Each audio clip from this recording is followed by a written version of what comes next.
credo, y lo hace en las tres personas, un solo Dios verdadero con tres personas distintas. Entonces empezaremos en este primer capítulo, creo en Dios Padre, que es lo que nosotros proclamamos cada domingo en nuestra fe.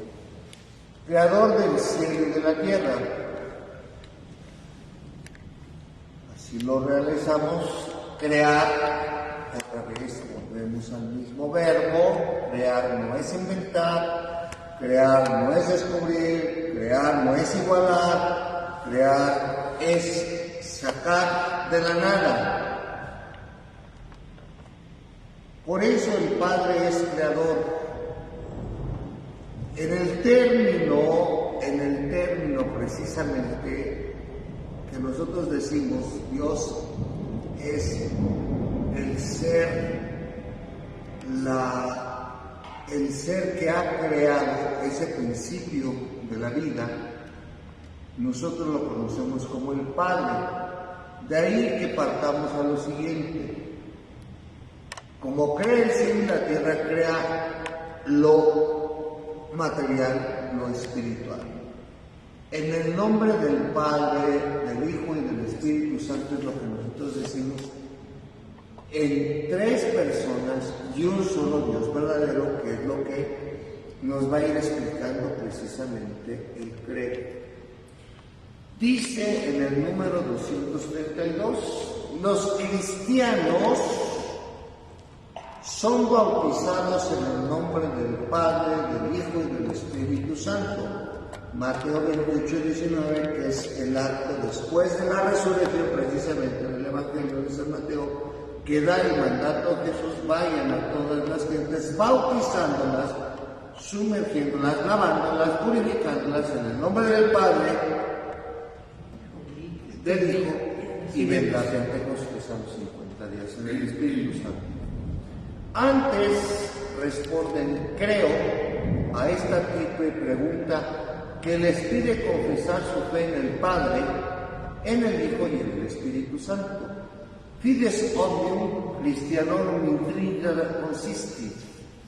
Esta exposición que hace San Cesario de Arles dice lo siguiente: la fe de todos los cristianos, de aquí nace la palabra de la Trinidad. Es que nunca dicen la Sagrada Escritura, otra vez volvemos a lo mismo. No va a aparecer tampoco la palabra Biblia, pero sabemos que Biblia es un conjunto de libros, precisamente, entonces, ¿por qué le dominas Biblia a un conjunto de libros? Bueno, es que Biblia quiere decir conjunto de libros, sí, son los libros sagrados, pero en ninguna parte dice esta es Biblia. Porque todo está en la Biblia, no habla de libros. No habla del título. A ver, ojo, quiero que vean la diferencia. No porque le digan a todos Pepes, todos se llaman José. Por ejemplo, hay algunos Felipes que también les dicen Pepes en lugar de decirles Pipes, no sé. O sea, el nombre genérico, nosotros, es que hay un solo Dios verdadero, pero que no aparece en la Biblia, otra vez, y que si no aparece en la Biblia, entonces no es verdadero. No aparece el Padre, sí. No aparece el Hijo, sí. No aparece el Espíritu Santo, sí. Tres personas en un solo Dios, nosotros le llamamos tres personas, Trinidad. Un solo Dios verdadero, eso es lo que reconocemos. Bueno, San Cesario de Arles, en su exposición de los símbolos, nos habla precisamente sobre esto. La fe de los cristianos se centra en el Padre, sí. En el Hijo, sí. En el Espíritu Santo. ¿Cuál es el problema? De eso no estamos peleando.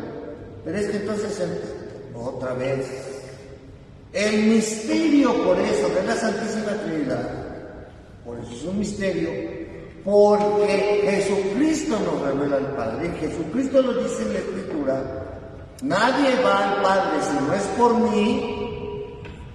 Reciban el don del Espíritu Santo Pentecostés. Crean, no me crean a mí, crean al que me envió. mi Padre que está en el cielo. Entonces, este misterio de un solo Dios verdadero con tres personas distintas, esas tres personas distintas se diferencian o se diferencian por su misión.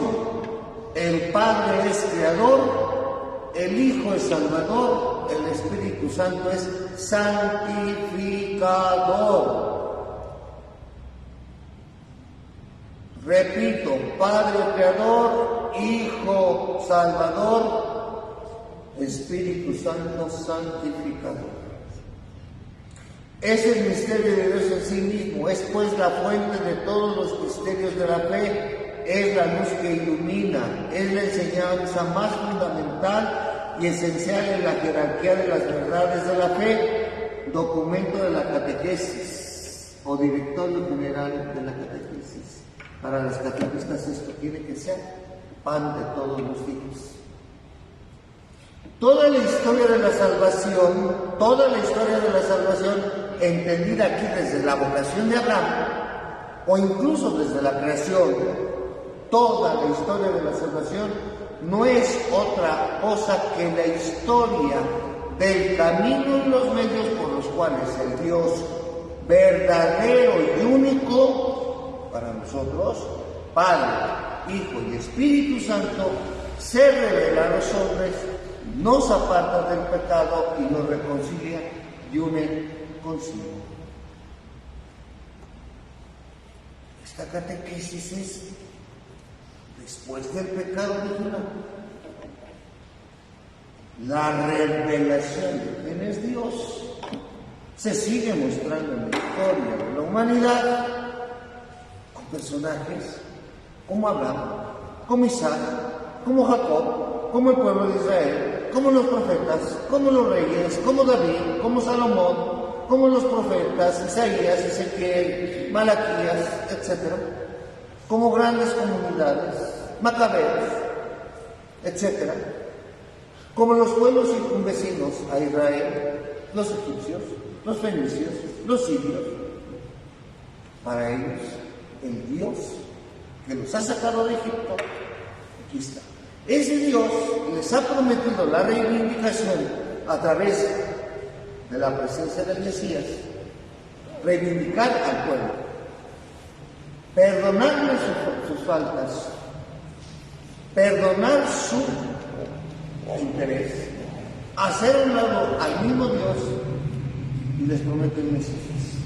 Ese Mesías murió, se llama Jesús, resucitó, es Jesús que se hace en la persona de Jesús, ese mismo Dios, hombre, y contempla esa doble naturaleza. La naturaleza humana, la naturaleza divina, se encarna en María, que acepta un sí a través del anuncio del ángel, vive su vida pública, realiza milagros y anuncia que él es el Mesías, el rey de los judíos, y que salvará al pueblo de la opresión, del pecado.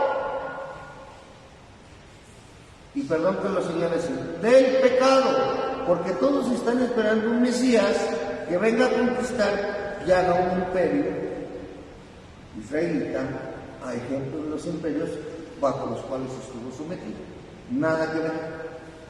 Tercero, este Hijo tiene que ser glorificado por el Padre porque cumplió su misión, pero nos deja el Espíritu Santo para guiar con su luz a su pueblo a la santificación. Es eso, la historia del pueblo de Israel, esa es nuestra historia. Por eso nos quita del pecado, pero nosotros permanecemos porque tenemos la libertad. Nos reconcilia con Él, pero no lo queremos a veces. En este párrafo se expondrá brevemente de qué manera es revelado el misterio de la bienaventurada Trinidad, cómo la Iglesia ha formulado la doctrina de la fe sobre este misterio y finalmente cómo por las misiones divinas del Hijo y del Espíritu Santo Dios Padre realiza su designio amoroso de creación. Aquí se los dije ya. Dios Padre crea, Dios Hijo salva, que se llama redimir, y santificación, que es el Espíritu. Emparejala un poquito porque la enchucaste todo. No, la pantalla, por favor. Ahí está muy bien. Ahí queda. No, no es cierto. Ya.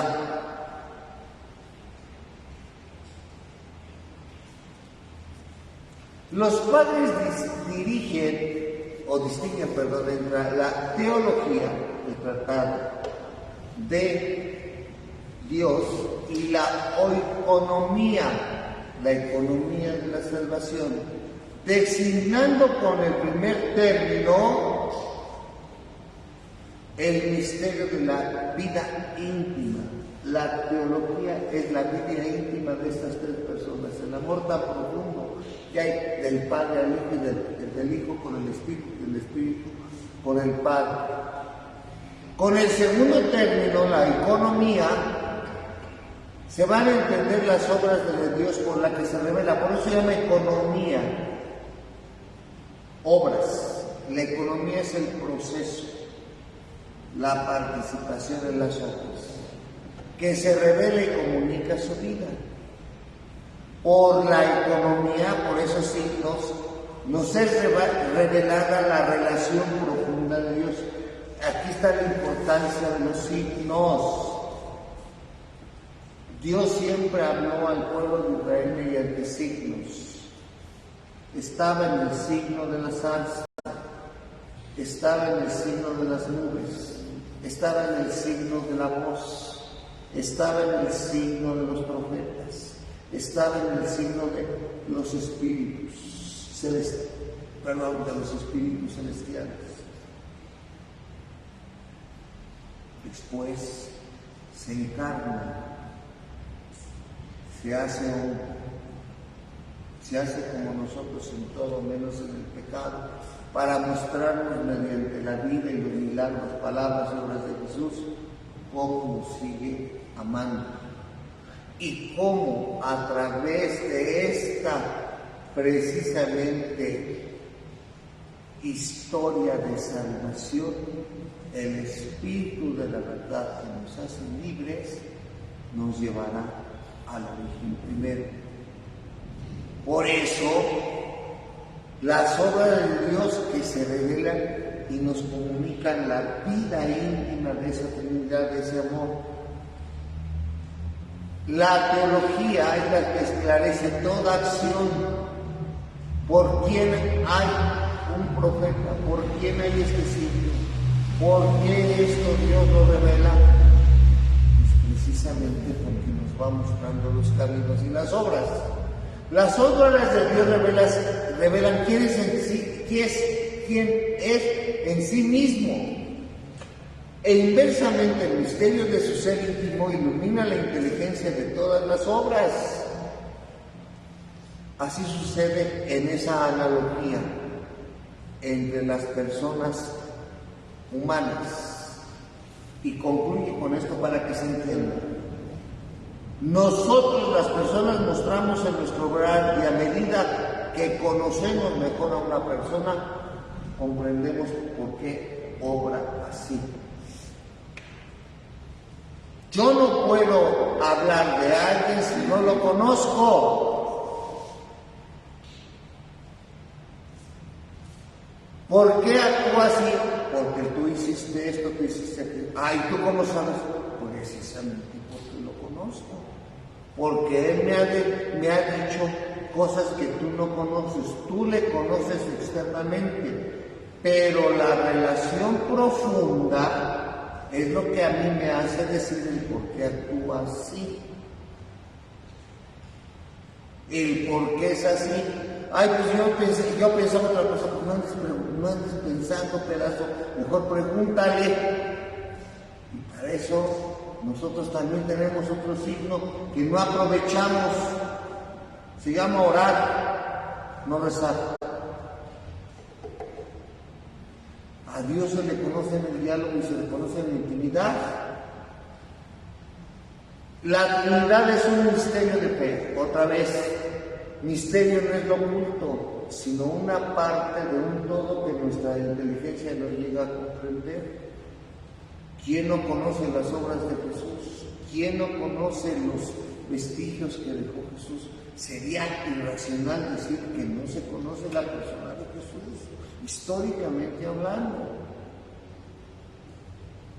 Los lugares santos existen, no puede ser un invento de religiones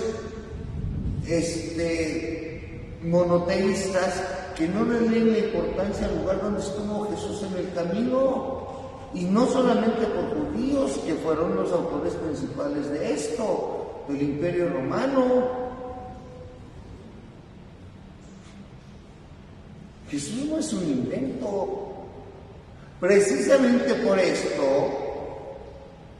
se nos da y nace esta fe, porque creemos en Él y en sus palabras y todo lo que se ha transmitido, que lo vamos a ir viendo poco a poco. Van a ver, uno de los misterios escondidos en Dios es que no pueden ser conocidos si no son revelados de lo alto, claro. ¿Por qué conocemos a Dios? Pues porque Él quiso que lo conociéramos, si no parecería oculto. Porque el Creador no necesita de la criatura. Es decir, si es todopoderoso, pues ¿para qué nos quiere a nosotros? Él viviría eternamente en su mundo, en su felicidad, en su plenitud. Pero ¿por qué lo conocemos? ¿Por qué ha querido darse a conocer? Dios ciertamente ha dejado huellas de su ser trinitario en su obra de creación y en su revelación a lo largo del Antiguo Testamento. Pero la intimidad de su ser como Trinidad Santa constituye un ministerio inaccesible a la sola razón e incluso a la fe de Israel antes de la encarnación del Hijo de Dios y el envío del Espíritu Santo. ¿Por qué lo hizo? Pues porque se le dio la gana. Si alguien me lo pregunta, es porque así lo quiso Dios. Pero, ¿y si es un cuento? A ver, mijo, si fuera un cuento te estoy dando los datos de Jesús. Y Jesús no viene a hablar de sí mismo, viene a hablar de la misión que le dejó el Padre. Y Jesús, si tú vas a la escritura de Jesús, o a los que fueron testigos de Jesús, Jesús promete la llegada del Espíritu Santo. Pero Jesús habla del Padre. El mismo pueblo de Israel habla de su Creador. Y no me digan que el pueblo de Israel no existe. Esto es inaccesible a veces, por eso dice la fe inaccesible, incluso a la razón. Y la misma fe no se alcanzaría a comprender sin la razón, y la razón sin fe.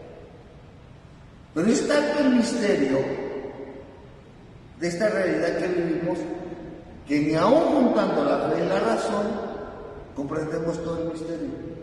Así de grande es Dios. La revelación de Dios como Trinidad, el Padre revelado por el Hijo. Aquí lo que les decía. La invocación de Dios como Padre es conocida en muchas religiones.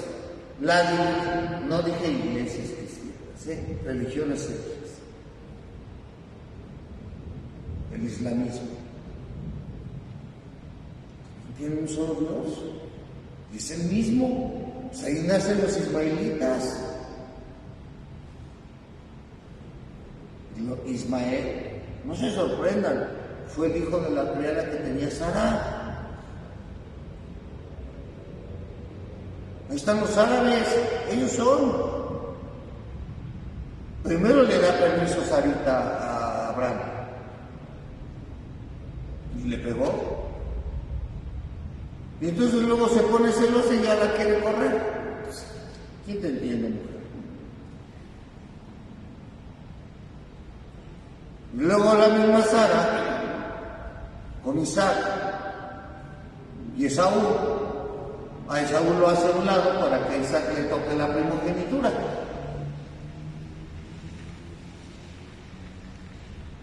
¿No se la vende en un plato de lentejas?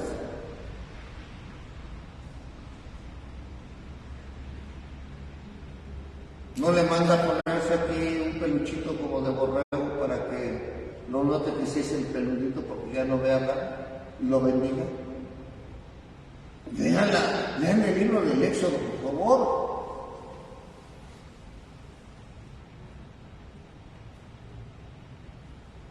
La divinidad es con frecuencia considerada como padre de los dioses y de los hombres en Israel. Dios es llamado Padre en cuanto creador del mundo. Lean Deuteronomio 32. Pues aún más es Padre en razón de la alianza y el don de la ley de Israel, su primogénito. Éxodo 4:22. Es también Padre del rey de Israel. La segunda de Samuel. Es muy especialmente el Padre de los pobres, del huérfano y de la viuda, que están bajo su protección amorosa, del Salmo 68. Al designar a Dios con el nombre de Padre, el lenguaje de la fe indica principalmente dos aspectos. Que Dios es origen primero de todo, porque por eso es Padre. Fíjense la secuencia. ¿Por qué Él es el primero? Porque es nuestro Padre.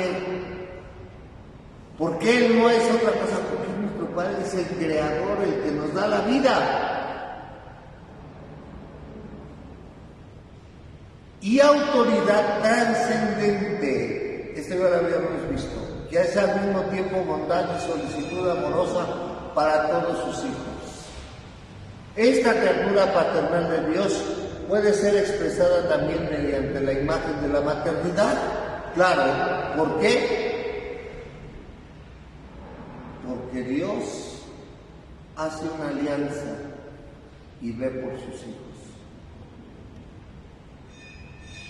Creo que se los dije alguna vez. Juan Pablo I decía que Dios tiene el rostro materno. El lenguaje de la fe se sirve así de la experiencia humana de los padres, que son de cierta manera los primeros representantes de Dios para el hombre. Pero esta experiencia dice también que los padres humanos son falibles, o sea, tienen fallas, y que pueden desfigurar la imagen de la paternidad y la maternidad. Conviene recordar entonces que Dios trasciende la distinción humana de los sexos. Dios no tiene sexo porque Dios es espíritu, es un espíritu. No es hombre ni es mujer, es Dios. Trasciende también la paternidad y la maternidad humana. Aunque sea su origen y medida, nadie es padre como lo es Dios. Jesús ha revelado que Dios es Padre en un sentido nuevo. No lo es solo cuando es creador, no porque disminuya. Fíjense a dónde nos lleva Jesús, que ya es importante la creación. Él es eternamente Padre en relación a su Hijo único, que recíprocamente, solo es Hijo en relación a su Padre. Jesús no tiene otro Padre, por eso se le llama a José el Padre putativo. Pero el Padre de Jesús es el Padre del cielo. El Padre terrenal es José.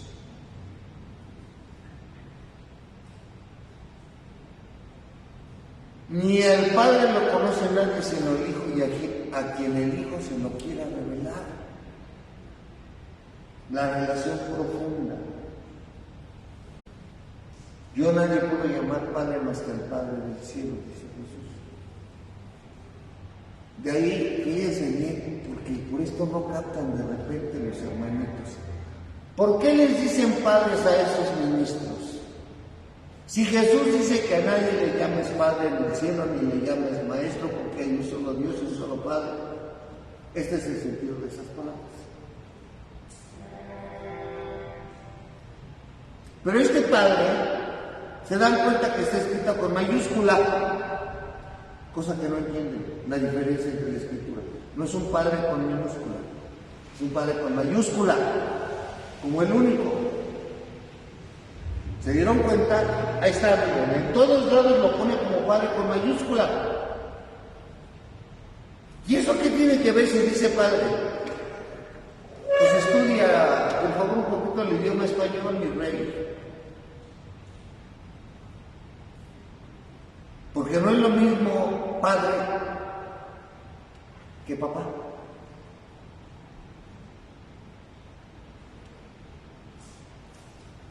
Y no es lo mismo Padre con minúscula que Padre con mayúscula. Hay algunas señoras, nunca vayan al norte de México, no de la Ciudad de México, sino al norte, y nunca le digan a una señora doña. Para algunos lugares la palabra doña es un título, y para otros lados es como si les estuvieras diciendo lo peor. Bueno, pues ve a Sinaloa y dile a una persona, a una dama doña, y te va a decir hasta el huevo y quién lo puso. Aunque usted no lo No sabemos nada, ¿eh? Fíjate que... Sí, ahí me trae chilorio, por favor.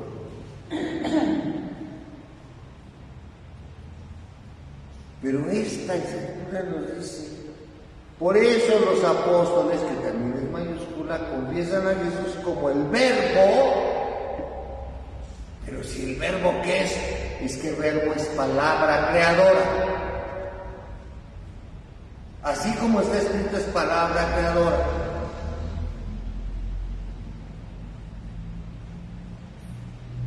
Verbo es palabra. No es, a ver, darme un verbo en el infinitivo. No. El verbo significa palabra.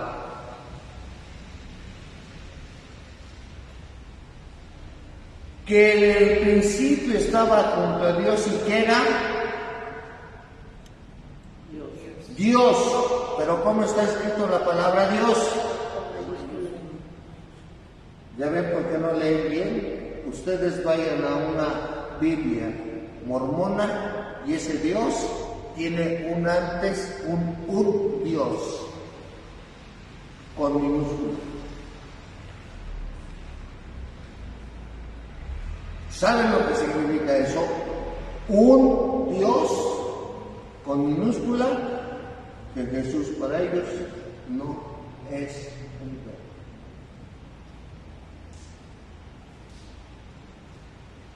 No dice aquí que era un Dios. Un Dios significa que hay muchos otros dioses. Y con minúscula es un Dios de segunda.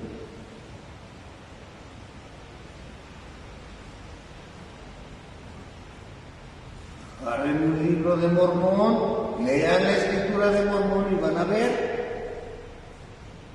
Ahorita no la tengo aquí a la mano. A ver si la puedo encontrar.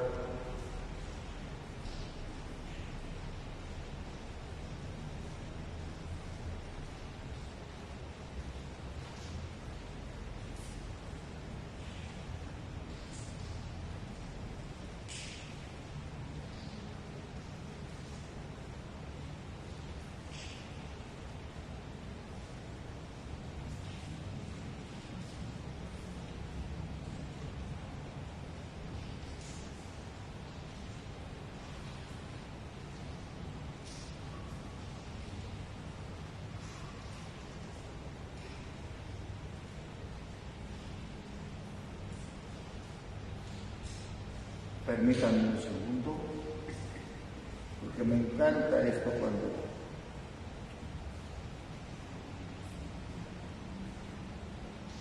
bueno, ni la Valera tiene esto.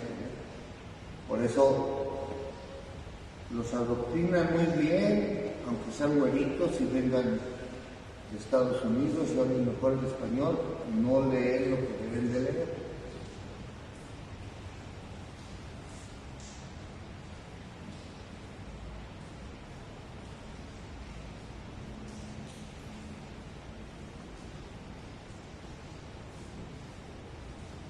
San Juan les dije, ¿verdad? Sí. 3.467 páginas. Espérenme. Ya voy en Levíticos números.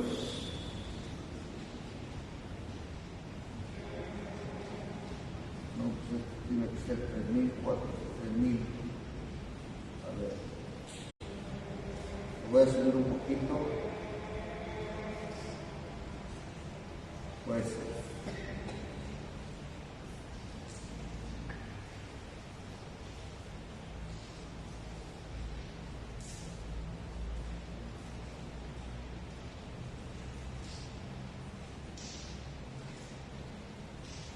Esperemos que lleguemos ya pronto, ¿eh? Ya voy en los Reyes, ya se, no sé, nos faltan como 3.000 paquitos.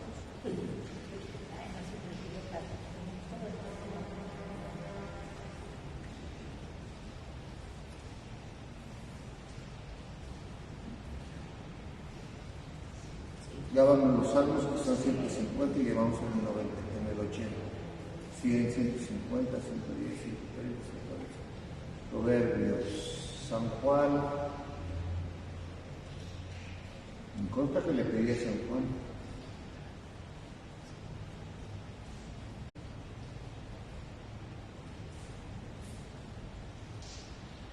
Ezequiel.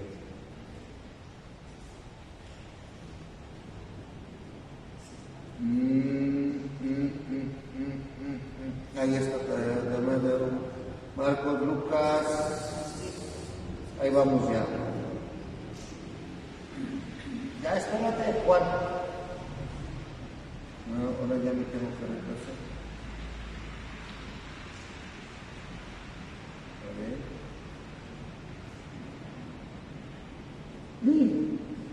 Ahí vamos pues.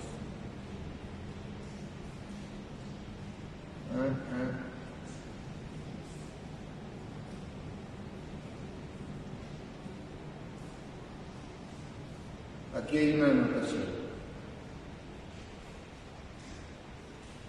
Fíjense cómo dice aquí, no lo puedes abrir tanto tiempo.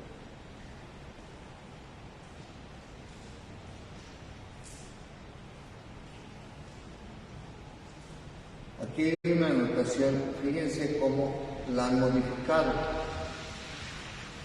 En el principio el verbo era Dios. ¿No la puedes, ¿En grande? Sí.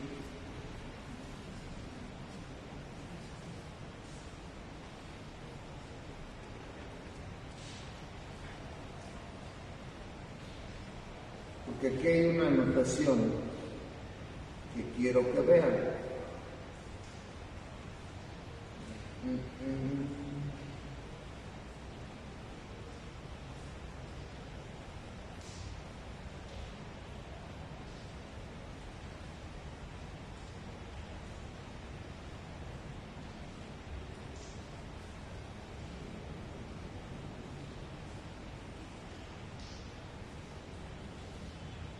Es que aquí hay unas anotaciones que quiero que vean, porque aquí está ya modificado del texto original. Decían así ellos. Aquí va a aparecer ya lo que les dije. Juan 1:1, fíjense cómo hace esta anotación. En ninguna Biblia aparecen todas estas anotaciones. Y ahorita lo vamos a ver con el pueblo de Dios, que es la Biblia católica. Dice en el capítulo 1, como se dan cuenta, Chihuahua, aquí en el capítulo 1,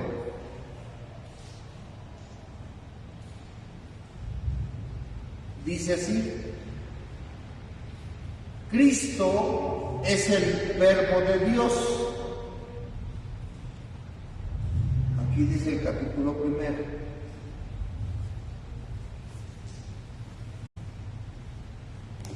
Pero, ay Dios, ¿dónde está? ¿Por qué no me va? A ver. Aquí debe bajar. Bueno. Dios mío.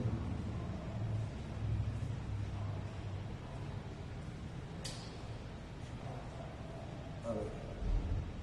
Es que no me baja con el YouTube. Bueno.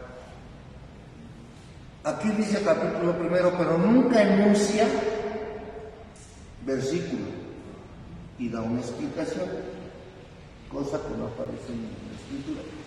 Cristo es el verbo de Dios. Él creó todas las cosas y fue hecho carne. Esta es otra justificación que hace. Ninguna Biblia lo dice. Juan bautiza a Jesús y testifica que Jesús es el Cordero de Dios. Juan, Andrés, Simona, Felipe y Natanael creen en Cristo y lo siguen. Y de ahí, si ustedes se dan cuenta, va a pasar al versículo 2. Híjole, ¿dónde estás? A ver si voy trabajando, ¿no? O por resumir un poquito permítanme un segundo. Aquí está. Tiene unas anotaciones A, B, C y D. Ahí están en las palabras. A, en el principio, el verbo, era el verbo y el verbo estaba con Dios y el verbo era Dios. Nunca vemos estas anotaciones. Voy a hacer el cambio al pueblo de Dios. Van a ver la diferencia.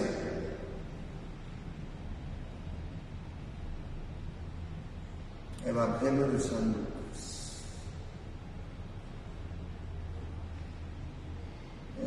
Nuevo Testamento. A ver, vamos a ir al pueblo de Dios.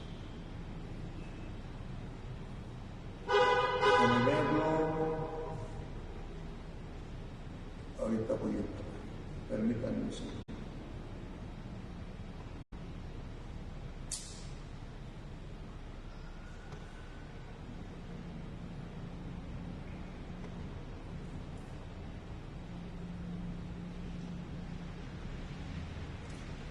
Biblia,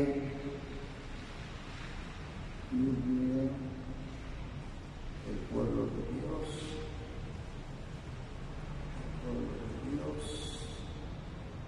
Evangelio de San Juan.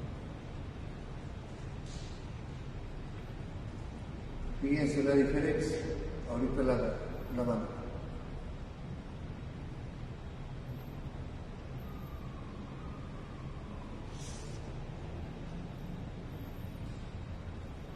Capítulo primero.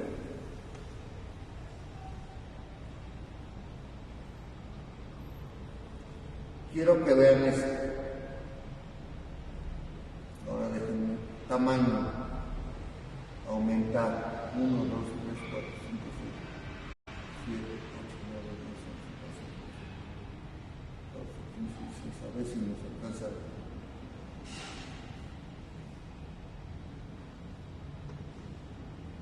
Ahí va. Capítulo primero, versículo primero. Ver.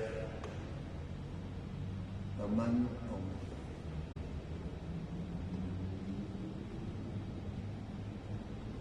A ver. Si alcanzan a ver, yo no alcanzo a ver, pero si lo enfocas, sí se alcanzaría a ver.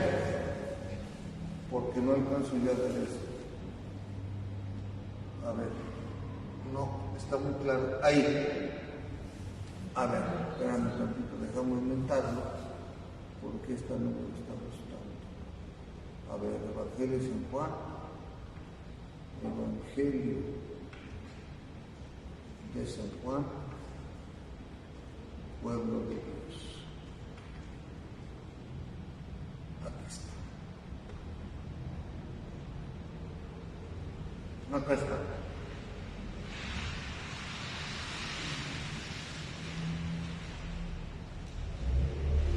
Juan, ¿verdad? Sí. ¿Ya se ve mejor? Sí. Sí. Fíjense cómo están las diferencias. Anotamos que no tenían números si no tenían letras. Aquí está el capítulo primero. Miren.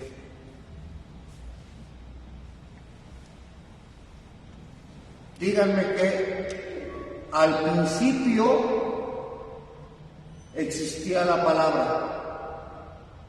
¿Dónde habla de la connotación de que el envío, de que el bautizo? No habla. Y la palabra estaba junto a Dios y la palabra era Dios. Al principio estaba junto a Dios. Todas las cosas, a esto quiero que pongan atención, todas las cosas fueron hechas por medio de la palabra y sin ella no se hizo nada de todo lo que existe. Díganme en dónde más hay anotaciones. Cuando los hermanos nos dicen que sí creen, hacen toda una arrogancia de tratar de explicar lo que no saben explicar. Porque para ellos, y aquí está en el libro de Mormón, la nueva revelación, el nuevo evangelio, lo da precisamente Dios en el Espíritu, que es el creador de ellos.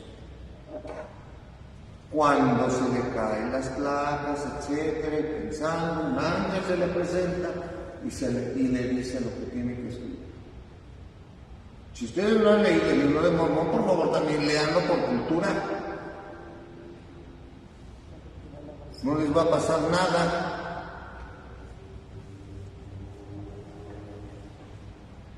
Seguimos entonces con lo nuestro, que es catecismo.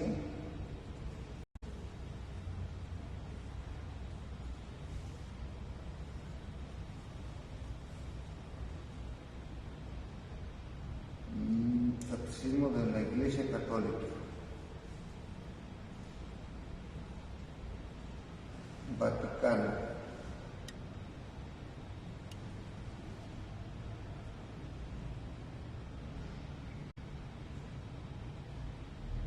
Vaticano.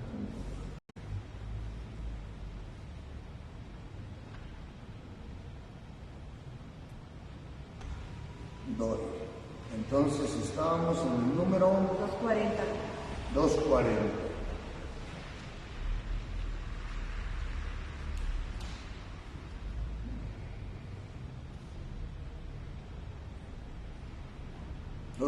¿verdad? Sí.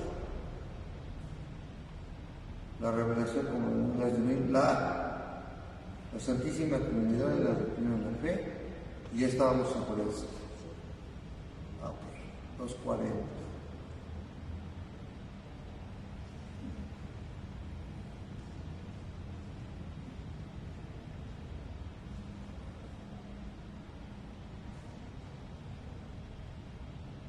Bien.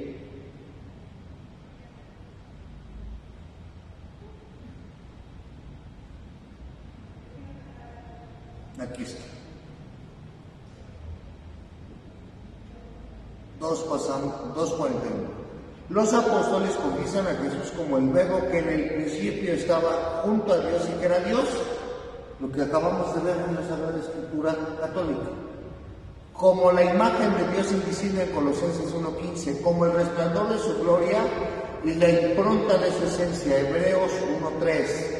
Después de ellos, siguiendo la tradición, después de los apóstoles, siguiendo la tradición apostólica, la Iglesia, se los he dicho que ahorita que estamos en el tiempo pascual se está haciendo la confesión de nuestro credo o la proclamación del credo, el primero que fue de los apóstoles, que dice que descendió a los infiernos, y que ya habíamos quedado en la lectura desde la resurrección, el por qué dice que resucitó o bajó a los infiernos, para ir por las almas que estaban en el seno de Abraham, todos los hombres de buena vida.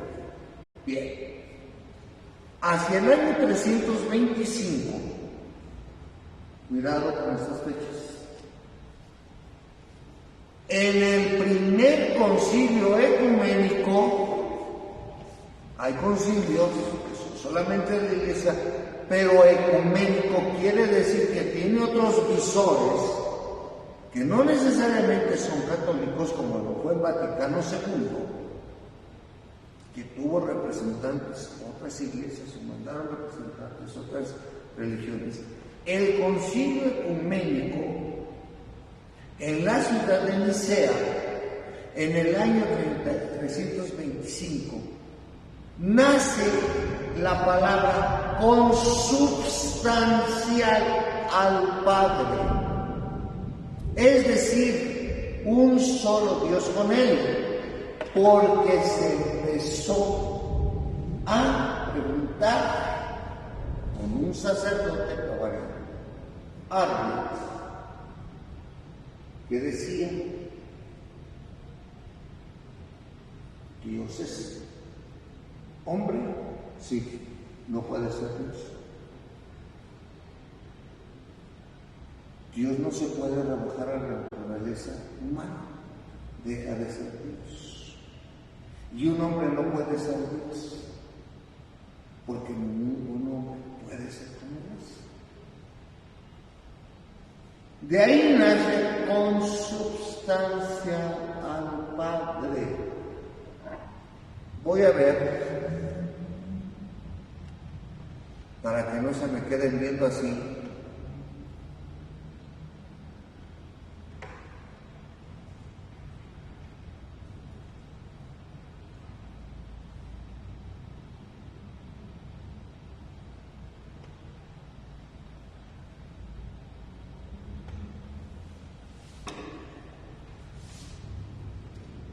grandes pensadores. San Atanasio nace en el año 296 y fallece en el 373. Quiero decirles cuál fue el problema para nacer esa palabra. Fue un gran defensor de la fe católica, especialmente durante el Concilio de Nicea, en el año 325, contra los arrianos. Les hablé de los arrianos, de Arrio, por eso es arrianos, no arrianos, que negaban la divinidad de nuestro Señor. Un hombre no puede ser Dios. Fue el duro y tenaz luchador que requerían el tiempo y las circunstancias. San Atanasio solía decir: si el mundo va contra la verdad, entonces Atanasio va contra el mundo. Un gran pensador. Vamos a ver qué nos dice. Arrio, clérigo, les dije que era cura, de Alejandría, una ciudad muy desarrollada en nuestro tiempo, propagaba la herejía de que Cristo no era Dios por su naturaleza.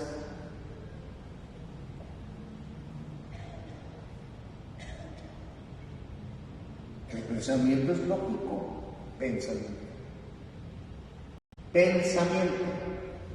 ¿Por qué? Por lo que les comentaba, por su naturaleza. Para enfrentarlo se celebró el primero de los ecuménicos, o sea, el concilio, en Nicea, ciudad de Asia Menor.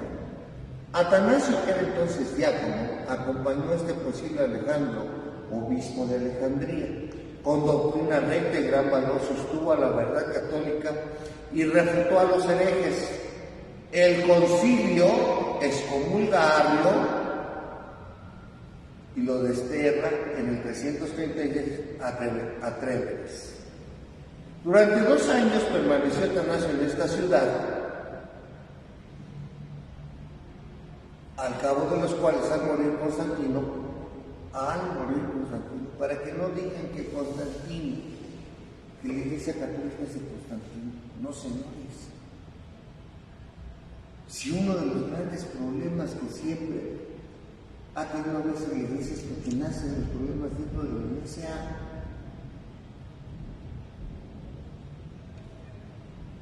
El que ya no persiguió cristianos fue Constantino, pero hasta antes, hasta el siglo IV, se seguía matando cristianos. Eso es lo que no cuentan. Y ya había habido un concilio precisamente de Jerusalén, donde los apóstoles no se ponían de acuerdo. Por aspectos también de reglas. ¿Qué es este sentido? Aquí está. Se los voy a decir. El Hijo no fue engendrado como se engendra un hombre de otro hombre. De forma que la existencia del Padre es anterior a la del Hijo. El Hijo es vástago de Dios, y siendo el Hijo de Dios, que existe eternamente. Él mismo es eterno, pero su engendrar no fue igual, porque lo engendró el Espíritu, no fue un hombre. Por eso la consubstancia, de la misma sustancia, de la misma naturaleza del Padre. Él mismo es propio del hombre a causa de la imperfección de su naturaleza, engendrar en el tiempo. Sí, nos es propio, pero Dios se engendra eternamente porque su naturaleza es perfecta por siempre. Dios existe desde la eternidad, y si el Padre existe desde la eternidad, también existe desde la eternidad lo que es su resplandor, es decir, su verbo.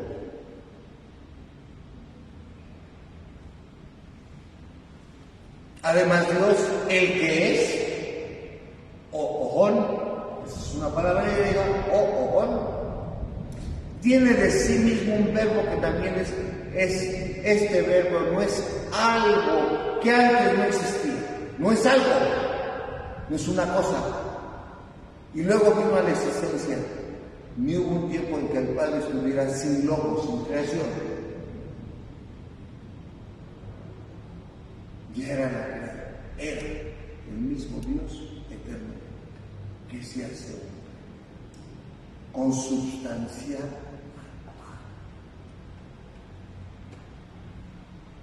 Chútense esas preguntitas.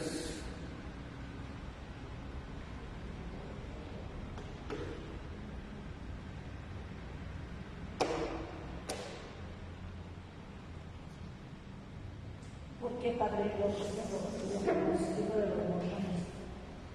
porque ellos creen, y ahora han unificado la Escritura, que Jesús es a veces un Dios.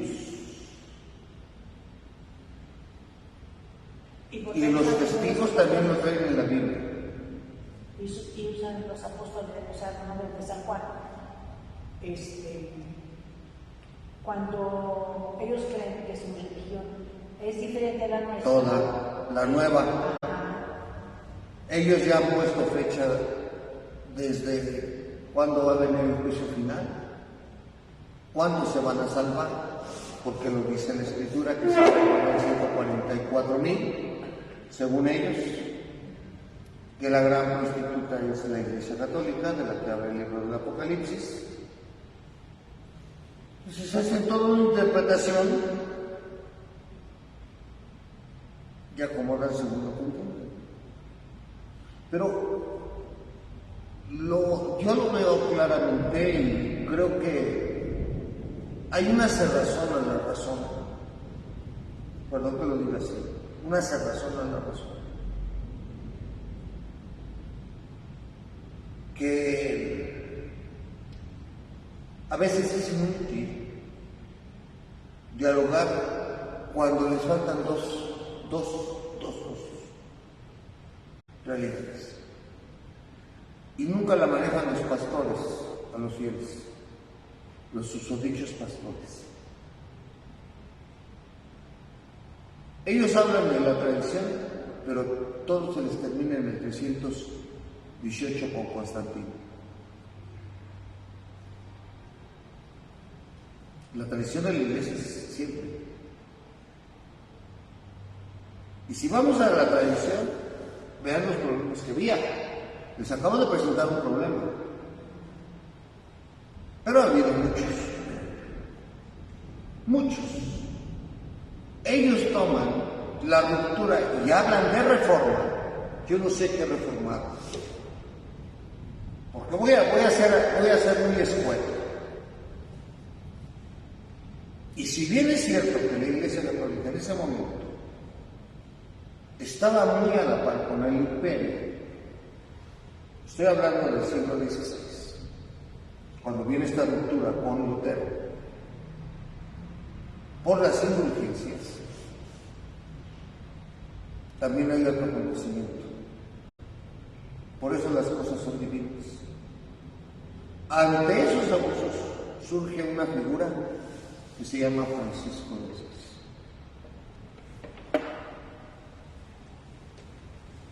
Volver al Evangelio a través de la pobreza. ¿Qué reformaron? La reforma no es quitarle 7 libros a la Escritura.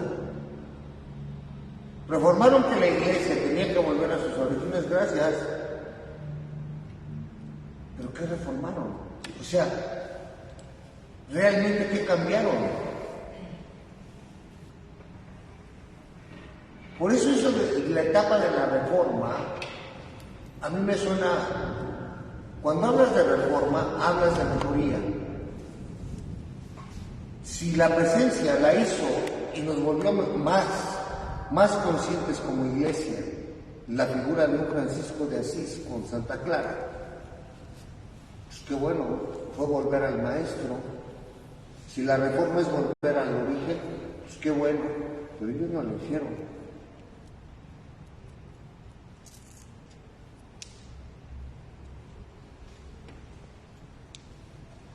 Es que la iglesia quemaba. No quemábamos. No exageremos. No exageremos. Yo creo que las cosas como son. Y si algo ha definido la tradición y el magisterio de la iglesia, véanlo desde aquí. Santa, católica y apostólica. Yo quisiera que después de Lutero, los luteranos les pusieran quiénes han sido los dirigentes de su iglesia luterana.